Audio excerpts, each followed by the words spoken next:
And then they pull up the NIH study and I'm like, no, I don't, the NIH. Who listens to the NIH? Yeah, whoever would listen to the NIH? That doesn't make any sense.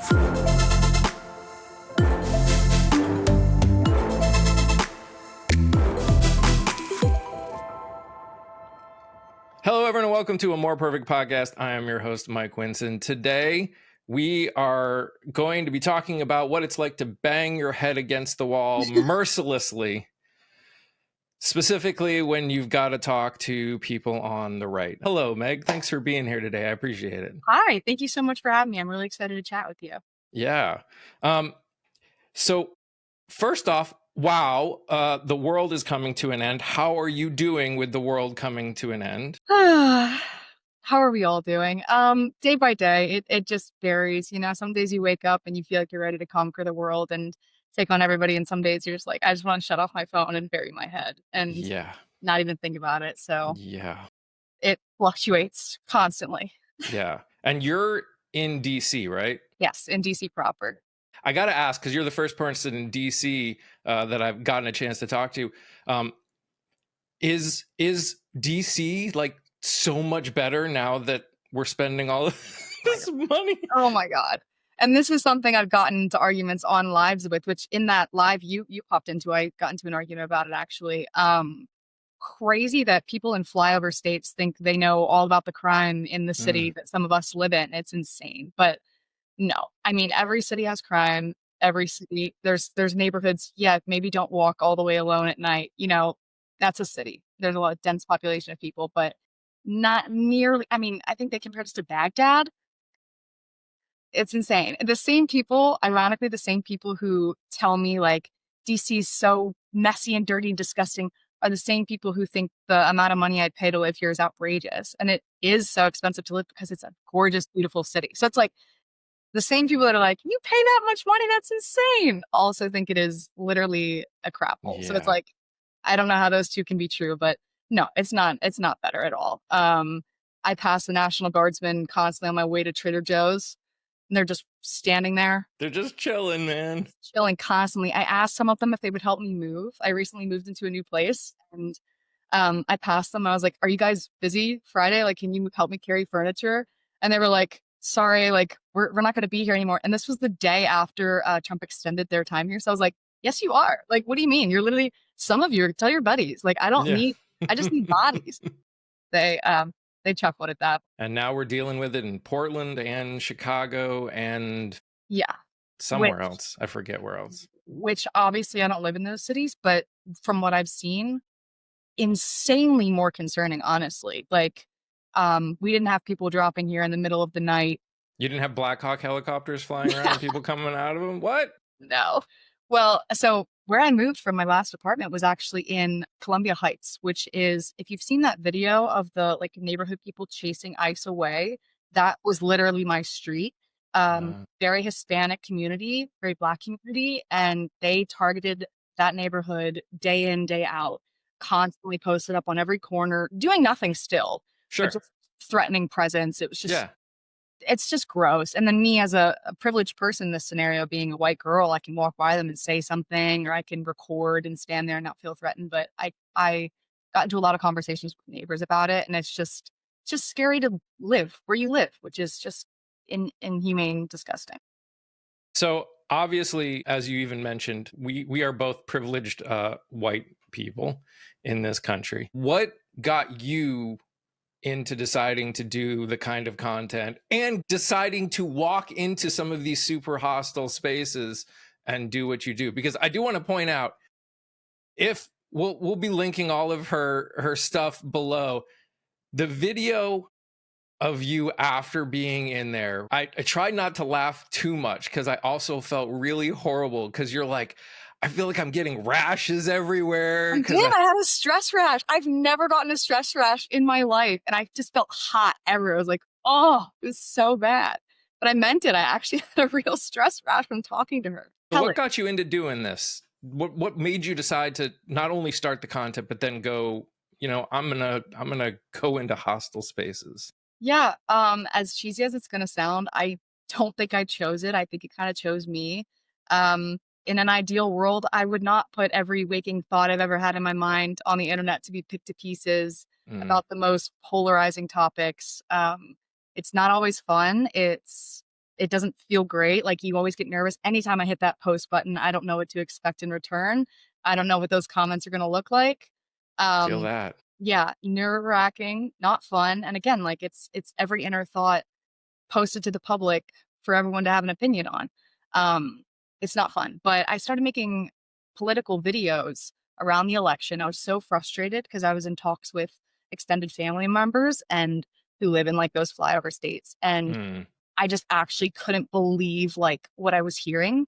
And then living here in DC and seeing a lot of things unfold that those people don't get to see, I was just so overwhelmingly frustrated with like all the misinformation. And it's just so much misinformation.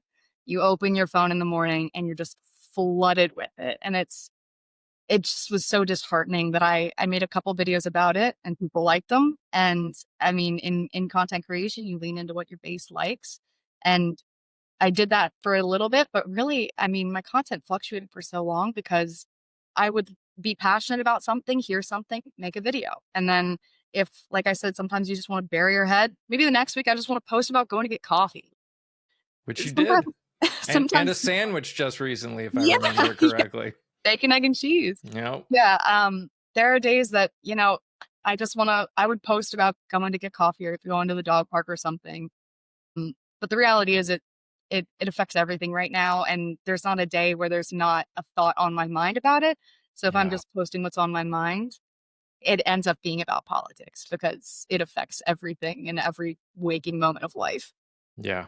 I got to this point where I have so many videos that I want to make because there's so much shit going on that I've got a folder full of videos for stuff to work on. I'm like, I can't make this many No. videos. I just can't. I can't put the kind of time into a TikTok or whatever Yeah, and by to the be able to time you go put on the it. time in, the next big event crisis is happening.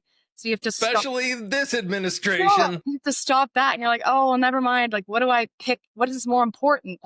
People illegally being deported who are US citizens or all of us giving a tax break to like how do you pick between two awful evils and dedicate time Yeah. to making a video on it? Impossible. And to your point, the keeping up with it, not only keeping up with the news is hard, but like I didn't do like a poli sci undergrad or anything. I'm a PR major. Like that's what I'm trained in. That's what I know. I know media. And there's so many issues I'm passionate about that I just have imposter syndrome and I feel so unqualified to talk at Mm, lengths about. yeah. So again, going back to like putting your inner thoughts out on the internet, I have to do so much research before I post anything, even if it's an opinion piece. Because I'm like, what I'm not going to do is post something that one adds to the misinformation, or two, people like catch a snippet of me saying one word wrong, and then you're just completely like uncredited. You don't know what you're talking about at all because of a semantic. It's so nerve-wracking. You can't keep up with it. You can't be an expert on everything, and it's a Can fear where you confirm. have to be. Like, Yeah. ugh, Not that they care about yeah. experts I anyways. was gonna say, you experts apparently don't know anything, so Yeah. ugh. Like 50 years just isn't enough to be in a field to be able to trust what they have to say. Rather take a lawyer who's never worked in the field at all. I don't even. I think I think for us, that's how it happens because we are those like we're in white spaces, and unfortunately, I think people, maybe even independents like in between on issues, listen more to creators like us, which shouldn't be the case at all.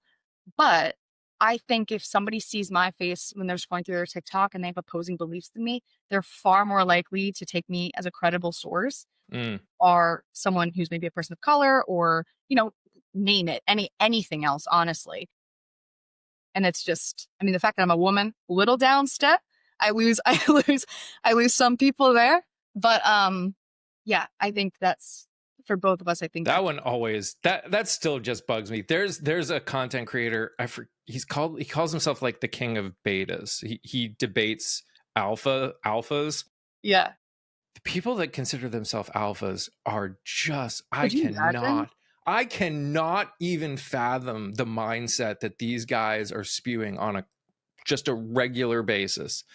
And they It's just, where you don't know if it's satire or not.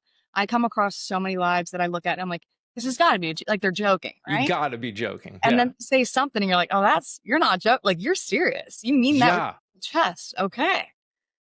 Uh, So when did you start jumping into other spaces? Because normally in the content creation space that we're doing, it's more normal to do your own lives, not pretty much consistently jumping into other people's. yeah.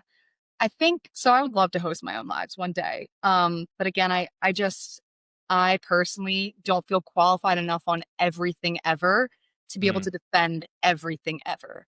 And I don't think I want to do that until I feel comfortable at that point. I feel We'll like talk after. yeah, I feel like hosting a We'll live, talk after. like, yeah, I pride myself on my debate skills. I think I'm really good at meeting people halfway. I think I'm really good at using their own words against them. And in a lot of debates, that's more than enough. That's all you need. So I feel comfortable going into spaces with people who are like narcissistic behavior or just front facing, like they know everything about everything. It's pretty easy to discredit them. That live you popped into, I will say, that was that was an anomaly. I had no idea. Can I just say she has like 7 or 8 TikTok accounts, and I did not know that. So That doesn't surprise me at all, because they've I all gotten guaranteed they banned. get pulled. Yeah. Yeah, they all get banned, so she makes a new one. So I'm just scrolling through and I come across that live and I typically will join where there's a panel and it's like all guests split 50-50 because that I can cook in that all day. If you give me like genuine people who believe that that is what they believe and they don't really know why, you give me 5 on the left, 5 on the right, I will narrate that to the wit's end. Like I got it. But those ones where it's just one-on-one and the person who's controlling the live can mute you, they can kick you out, they can pull up a fact on their computer that's very biased in front of you. Those are tough. Those are tough ones because you're battling up a hill. Typically I won't join those because they feel like grifting. Like 90% are, especially when they do just, scream over your mic or mute you or whatever. But yeah, that one I literally clicked on her page because I thought, like, who is this person? And she had no videos and she only had 8,000 followers. So I was like, oh, this is a random person. Like, yeah, I can debate this crazy chick.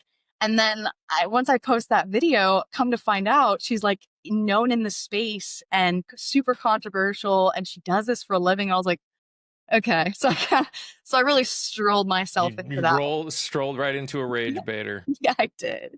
And I got rage baited. Honestly, like open and honestly, I left there boiling.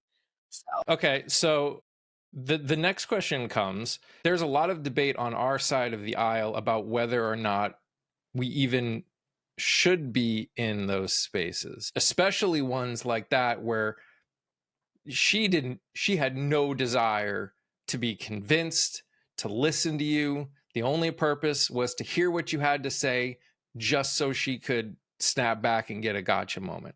What would you say to people? How do you view that kind of either one of those arguments? I think it's mixed. So it's really circumstantial for me personally, and I think it probably should be circumstantial for everyone.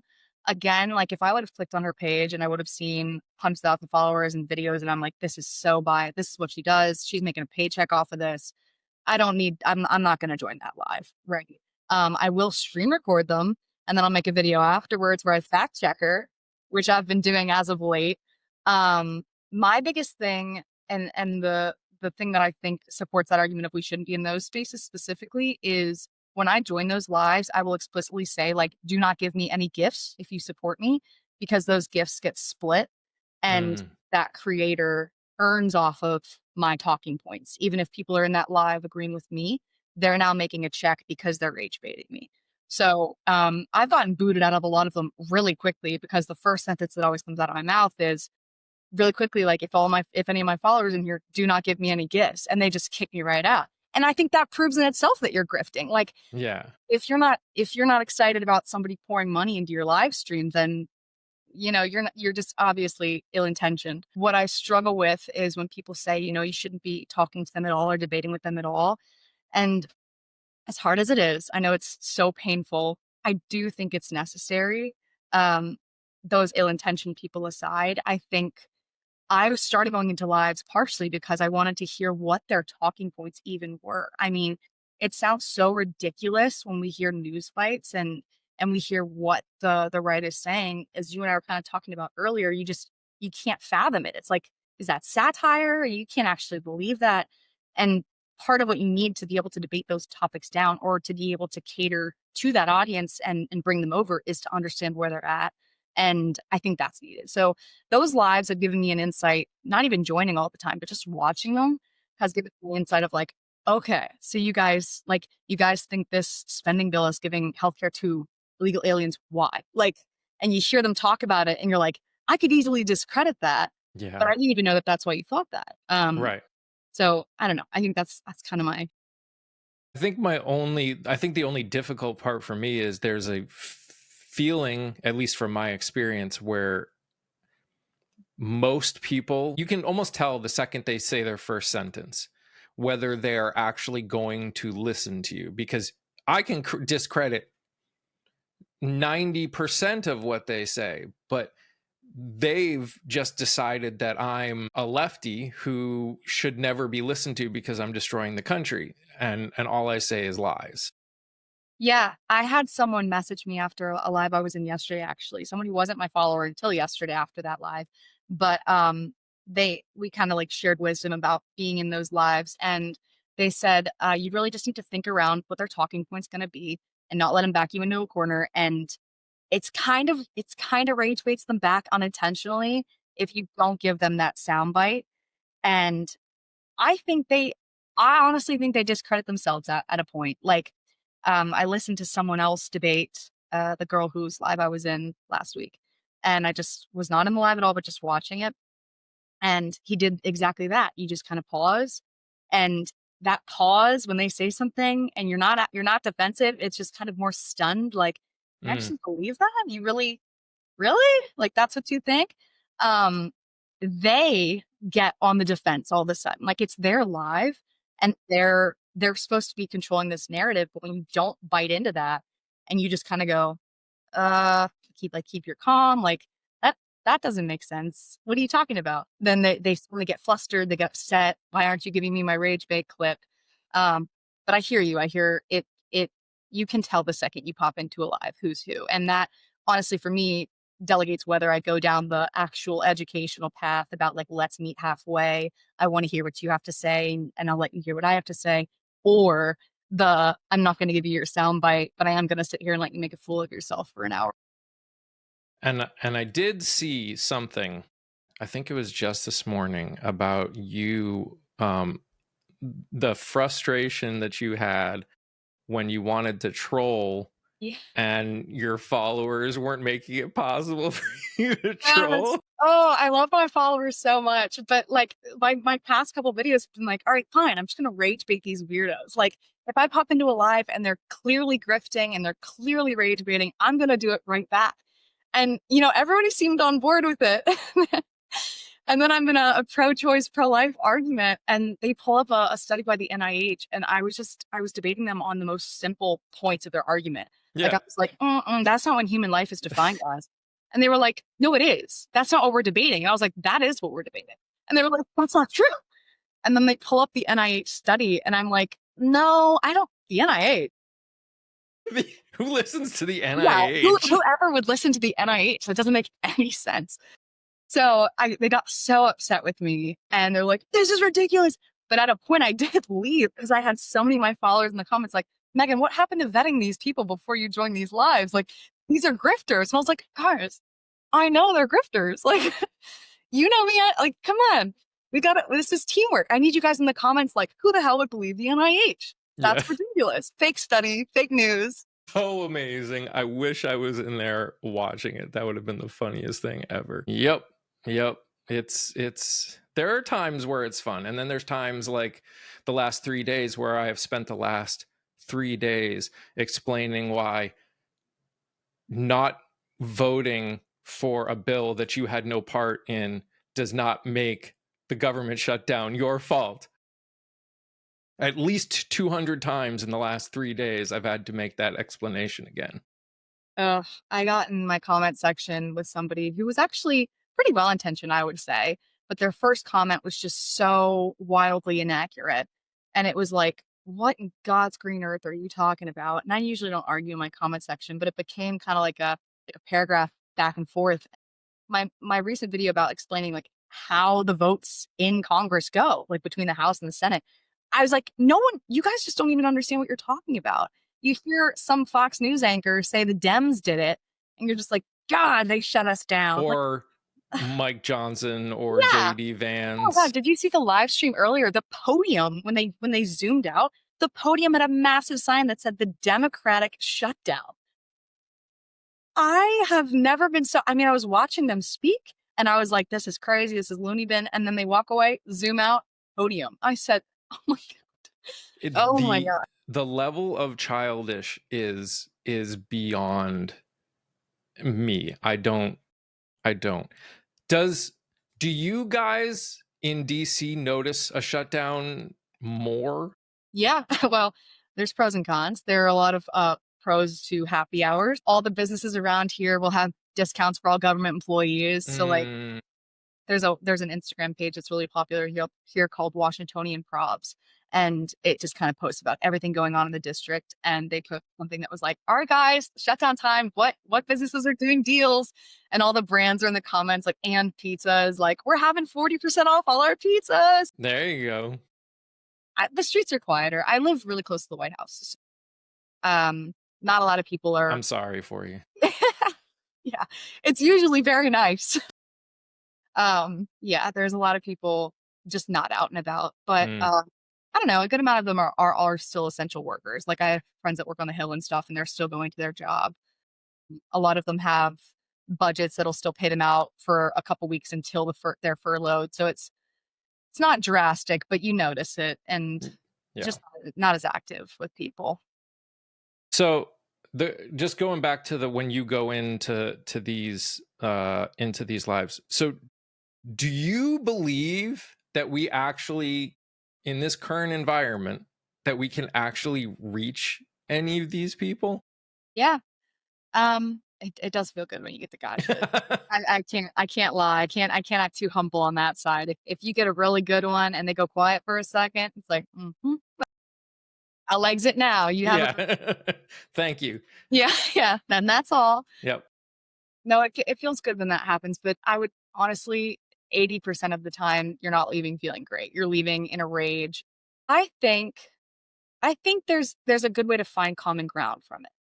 I think I mean, like, most of the people who host a live are extremists. So I don't think like joining the pro-life, pro-choice thing, I didn't think I'm gonna talk that person into being pro-choice. Like that's not gonna happen.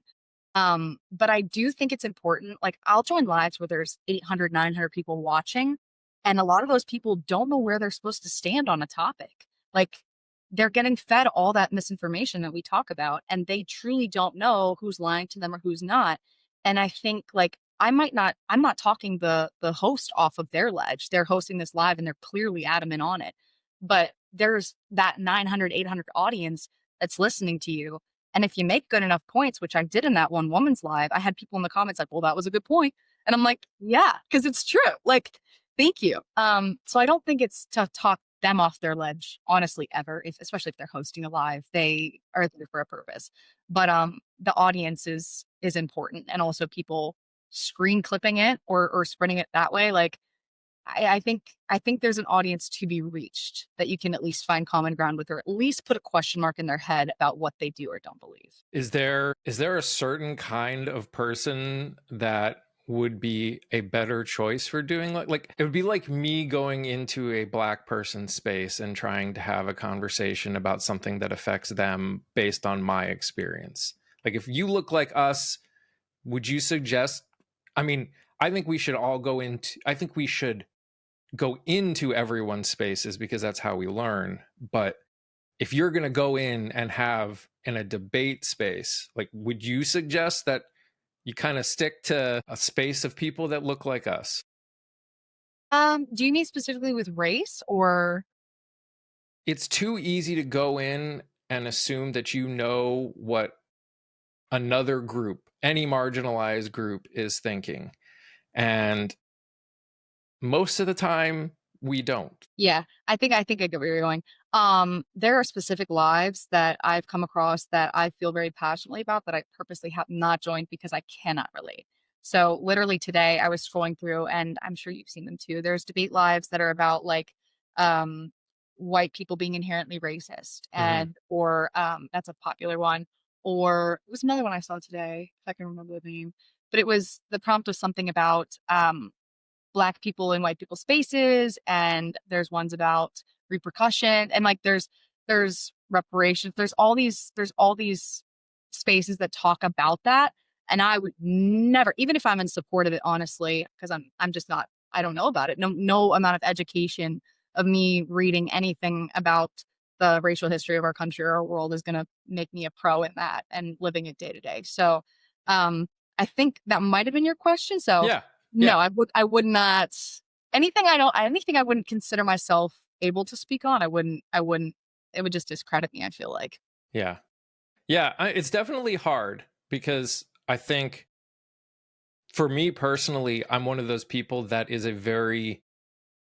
I talk my thoughts out. And when I go into someone's space, I know that I don't know everything. And because I don't know everything, I will ask a lot of questions and I want to talk and I want to go through what I know and I want to learn what they know, and I'm okay learning how wrong I am. But I feel in many spaces there isn't acceptance of not knowing. Like, if you speak out of quote unquote ignorance, even if you go into that knowing that you are ignorant with the goal of learning more and just wanting to inform what you know, it will come right back and it will hit you hard. Especially in TikTok lives or any kind of like live stream thing, if I'm being honest, it is way more. That's why I say earlier, I get so nervous when I hit the post button because it is just so unacceptable to not know everything about that topic if you're speaking on it. Uh, and lives are just that tenfold because you can't control the narrative when you're in there and there's all these people watching and you're on the spot. And listen, crazy atmosphere to be in regardless. I don't think that applies to all like everyday life. I think a lot of people are more willing to have a conversation than we give them credit for, as long as you approach it the correct way, which you just kind of got to read the room, read the person. Like we mentioned earlier, like if they're open to a discussion, you can ask those questions. But to your point, I went in a live yesterday and my first question was like, well, where do you stand on this? And they got so mad at me. And it was like, that's not the prompt. That's not the prompt. The prompt is you need to defend it. And I was like, well, how am I supposed to defend it if I don't know where you stand? I should have an understanding of where you are. You should have an understanding of where I am. And then we debate each other. But Yeah. these lives are not that. They are um, under the assumption that the host is correct and you have to disprove them, which gives them an insane advantage. It's impossible. It's not. Yeah, yeah. In the live you were in with the crazy woman, that was brought up, and I was like, if I ever saw you on a real debate stage, you would be so put out. She was like, you want a rematch? I said, this is not a debate. This is not a debate. A TikTok live is not a debate. When you biasly control what goes on the screen, you control when I'm allowed to speak, if I'm allowed to speak, what comments you pin, you control an entire narrative. Yeah. This is not a debate stage. No. And even if you give me 3 minutes of time and then you get 3 minutes of time, it's still biased towards you. And then all of the comments are your fan base who all believe your very extreme opinion. And then you Yeah. both got to be well versed in it, not pulling up Google every 3 seconds to try to back your point with some biased article. Which by the way, again, Google is not a fact. Oh my gosh, the I just amount want of to put times that out there. the AI, oh my gosh. Today I watched a live and this man was proving his point and he used his chat GPT response. He on the mic spoke out loud to it. And the question was something about illegal immigrants getting healthcare. He was like, the question was framed so biasly. Right. When it out loud replied to him, and it was obviously like the Google AI like talking back. I was so glad that someone else called him out and they were like, ask your AI the exact same question, framed the exact same way, and I guarantee you it'll give you a widely Of different course answer. it will. That's just in that 100%. that goes to our education as a nation, honestly, because those people being like, that's a fact, because my very biased algorithm AI told me it's true. Like, you talk to that thing every day about your biased opinions, of course it's going to back you Yeah. up. So for those of you that don't know, Megan is a social media manager. Yes. And as a social media manager, I have a very important question to ask. Is social media the worst thing ever? No, actually. I got into a an actual debate with this in my senior year of college in one of my communications courses. I had like a study abroad, but not abroad, in DC from my class, and it was a political like course here. And I got to talk about political communications and how they work and stuff like that. And one of the things is it the worst thing that's ever happened to us? And the spread of misinformation and stuff like that. And the hard truth is there's so many good things that come out of it. There's so many good things that come out of social media. Being able to reach such a mass audience at the drop of a dime is so helpful. Now, any good thing people can make bad. Like, they're going to utilize it how they are, and we have to figure out ways as a society to combat that. But I don't think social media is the devil. I think rules and regulations and laws need to go into place. I think that's all very important. It has to be regulated. You can't have this entire world, this realm that just has no rules or regulations. But I don't know. It's hard because then we get into free speech arguments, and then it's what's misinformation and what's free speech, and that's the debate we're going through right now with certain things being censored on TikTok or not being censored with the sale to Oracle, and you're like, what's going to happen? It's all unprecedented, and I can't predict the future. But I don't think social media is the devil. I think people are going to take any good thing and use it in a bad way. So Yeah. we've got to figure out ways to combat them.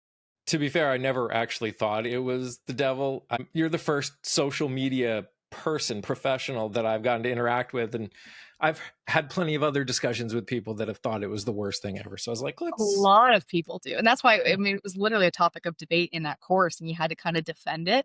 And it's just and I can understand why people may look at it that way, because some of us who do this for a living sit far too long on social media, and just like with anything, you can make something unhealthy.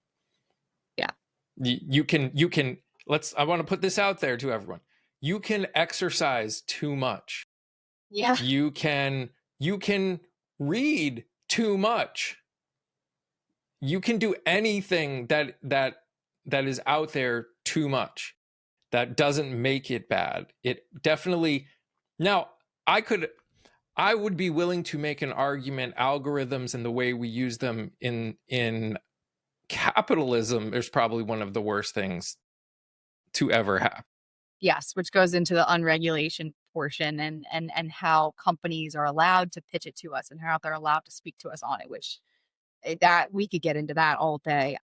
Ugh, I hate everyone who owns anything that has a hand in that stuff. But I would argue, yeah, you can have too much of a good thing. I agree with you. Uh, like, social media really is the worst for me because every day I wake up and there's more bad news. But it's not the fault of social media that there's bad news. It's the world we live in, and it's just getting That's to me at fair. a faster rate than it would have if we had carrier pigeons. That's fair. Yeah. It's hard for our mental because never in human history have we had to 24/7 news cycles. Yes. 24/7 news cycles, 24/7 work cycles, everything's 24/7 now. We just now are all well informed of every single thing, which sometimes I want to bury my head in my pillow and just go back to bed. Like, no, I don't want to hear about all the doom and gloom happening in the world today. Yeah. But Yeah. that's what social media gives us, which is a pro and a con. Yeah. Obviously there's a lot of stuff going on in the country. What did you watch? Because you actually came into my live when I was watching the Pete Hegseth, Donald Trump, whatever that was, with the military leaders. Obviously, you were working, so you didn't watch all of it right then. but I'm assuming you've picked up on a lot of what they was talking about. From your perspective, like, what did it feel like to you, other than far too long and a whole lot of mumbo jumbo? Like, I hate to say the word propaganda, but good God, it felt like if you're not with me, then resign. It felt like Yeah. our military needs to be loyal to our president, which is just not at all the oath they make. I'm Can so you imagine being one of those generals having to sit there and listen to that? And that's the thing. The generals are the most like these are the most trained, educated people we have in our military, and they're not dumb. They're not dumb. And No, there's and they got Hegseth doing whatever the hell he was doing in front of them. yeah, they Man got can't even do a real pull-up. Kegseth, someone called him Right, the other day. Kegseth. Yep. I like that.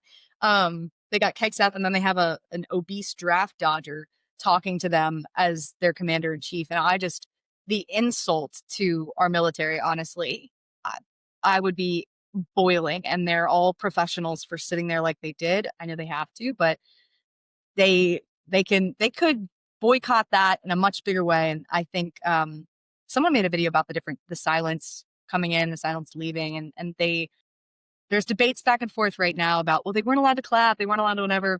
When Trump walked out on that stage, I was watching that part live, and he said, "You guys can clap for me, you guys can cheer, you guys can," whatever. And they still didn't. And it No, was like they don't want to cheer for you, they don't like you, and I'm so no. sick of this. The military loves Trump. No, the uneducated love Trump. The military has a lot of really smart and bright people in it, and a lot of really good leaders, and they don't like him because they know what he does. So Yeah. I literally had to. I mean, I didn't text you. I commented on your video and just said, I have to leave. I can't watch this. I don't want to, but I can't even watch this. And I came back 15 minutes later and he was still on the stage Still rambling, going. just slurring it out there. I was like, By oh, the way, the comments were the only saving grace of that entire thing. Having 2,000 people, and for those of you that don't get on TikTok a lot, some of these people are the most creative people I've ever seen in my the life. And insults specifically are I was so just creative. dying laughing the entire time. It was that part was brilliant. It made the every once in a while, and we started that live right when he did, right almost exactly when Trump talked about the two N words that he can't use. And I was literally, we started, and then people, like, we had like 500 people in there, because whenever I put something like that, people just pour in. And we heard that, and just everyone went, wait, what? Oh my God. I was watching it live on PBS's live stream before I came into yours. And I left shortly after the two N word, and I made the video on my account. I was just like, you've actually got to be kidding me. Like, I'm not even, I know a lot of the right is like, oh, super woke, way too woke. Like, you guys don't like anything, but it's not even that I'm woke about that comment. It's just like, what? It Like, just, he actually said yeah. that? And he wasn't even supposed to speak. I know. Until last week, he at the press conference, or not at the press conference, he was signing at the Oval Office. They asked him about it. He had no idea. He thought we were talking about foreign generals, and they were like, "No, Pete Hegseth's speaking at the FBI headquarters to our generals." And oh my gosh, well, I did you watch Hegseth speak before Trump came on? Yeah, that was even worse. Yes. That was actually the worse and more dangerous. The only part that I found really dangerous about Trump's speech was when he did that whole enemy within, and maybe we should consider using cities as training grounds for Yeah. our National Guard. That was that was by far probably the most dangerous of all of them, especially considering who he was talking to was ridiculous. But Hegseth's as a whole, in terms of the future quality of our military, the future I'd argue readiness and happiness of our military, had to have been just Oh a my God. punch in the gut. Yeah. I watched it start to finish, his beginning speech on PBS, and that's why I closed it out after Trump started speaking, because honestly, like you kind of pointed out, once Trump starts talking, like I'm just gonna get mad, but I'm not. No one's taking him seriously to the point that it's like I really need to pay attention to you right now. Like you're staring at a room full of leader professionals, and they're not gonna listen to Trump rambling, falling over, and be like, "Yeah, we gotta really up and ante this." But Hegseth, oh my gosh, the fury I felt listening to him. And then he's talking about like sexual assaults in the military.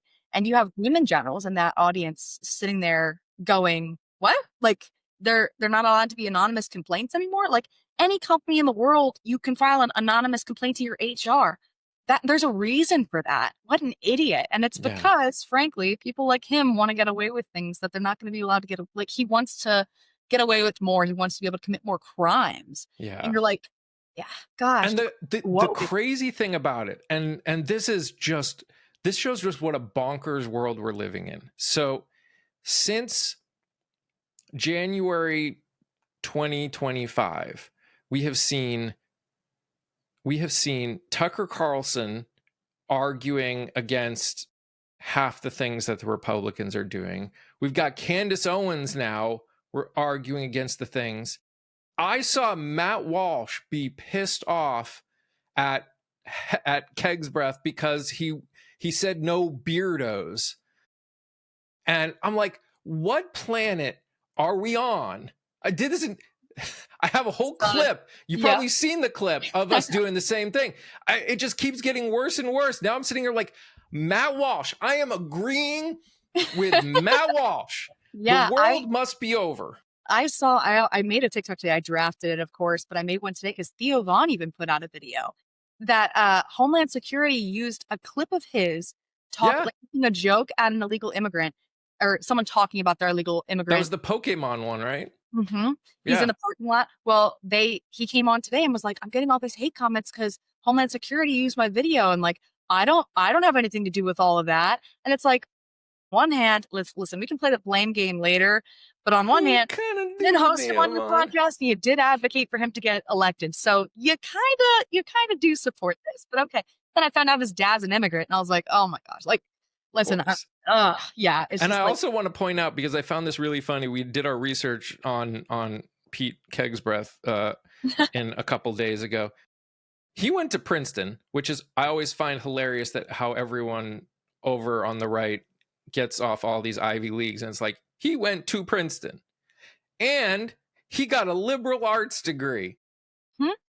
I saw a video the other day that was like, these same people who are advocating for you not to send your kids to college because it's a scam are the same people who attended very prestigious academics, right? And they're going to keep sending their kids and their grandkids and their grandkids to those colleges because they know education is important. And yet you're listening to them being like, college is a scam. Yeah. The education just indoctrinates you. Like, oh, the hypocrisy is insane. And all that to say, we do have an issue with not enough people in trade schools in this country. The Ford CEO has been on every news agency humanly possible talking about how they're like 6,000 mechanics short in their Ford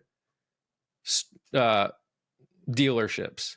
6,000. We have a shortage of everything in this country. We do.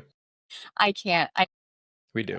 It's so disheartening, honestly, just to even sit here and talk about it. Because when like we're doing right now, you think about one thing and then you go to the next and that connects to this and that connects to this. And it's just endless of like, it's all one big puzzle piece and nobody's getting it. And we're too busy fighting each other. And well, and what's, yeah. Because it makes you want to bury your head. Yeah. Well, and again, as much as I always push people, I'm like, vote, vote, vote.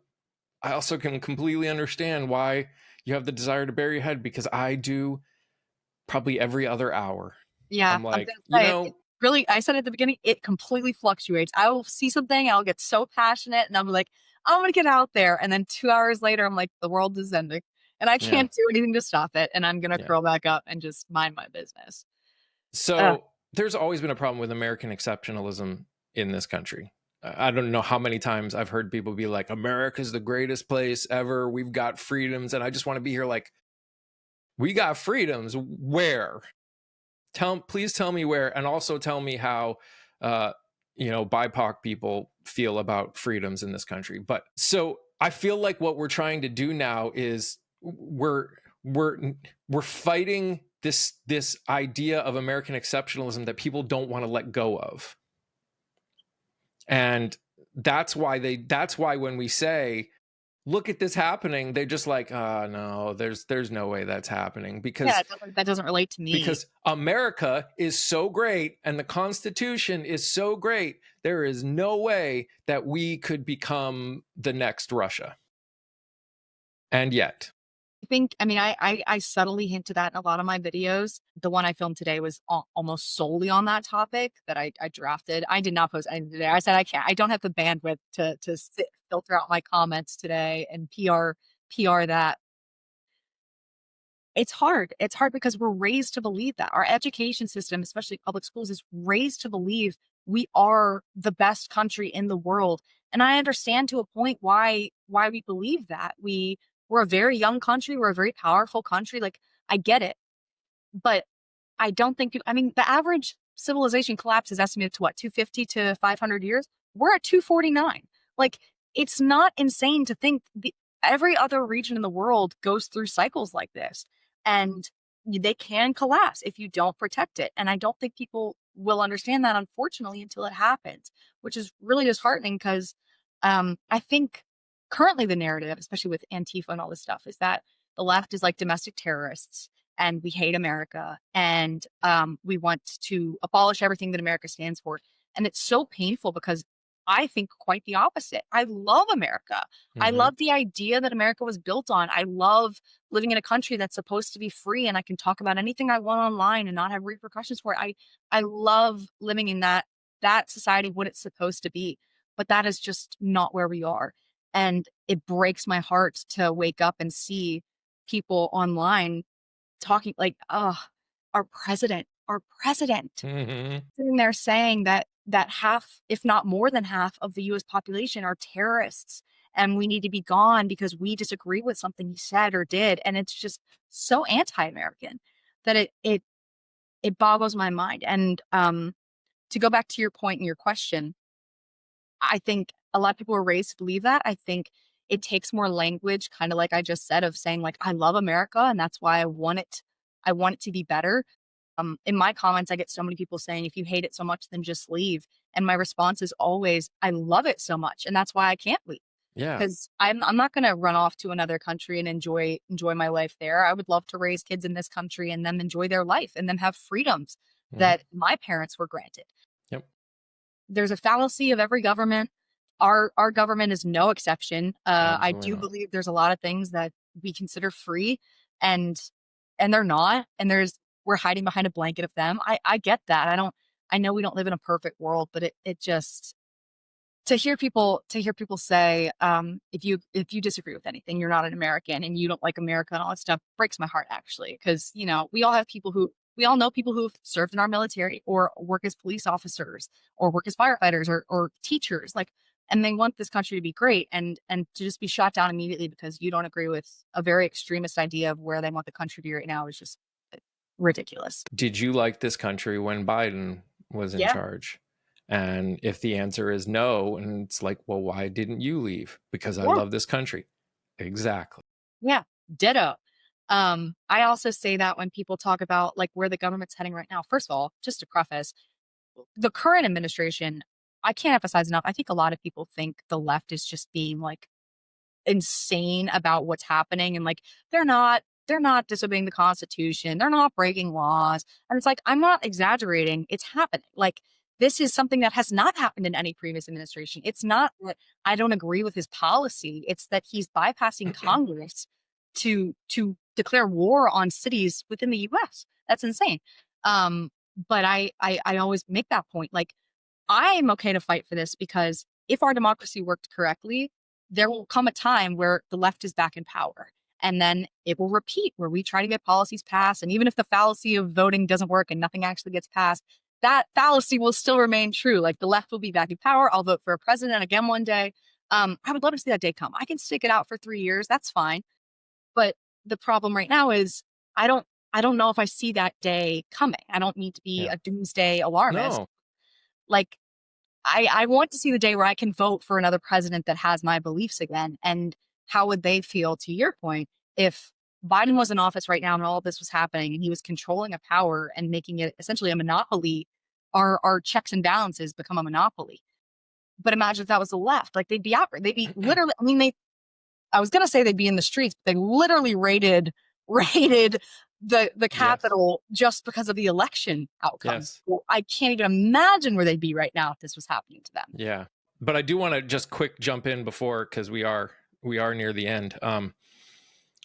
The I think the problem that we have and the problem that we're seeing with the people in government, and it's partially because a lot of the people that are running things right now are old.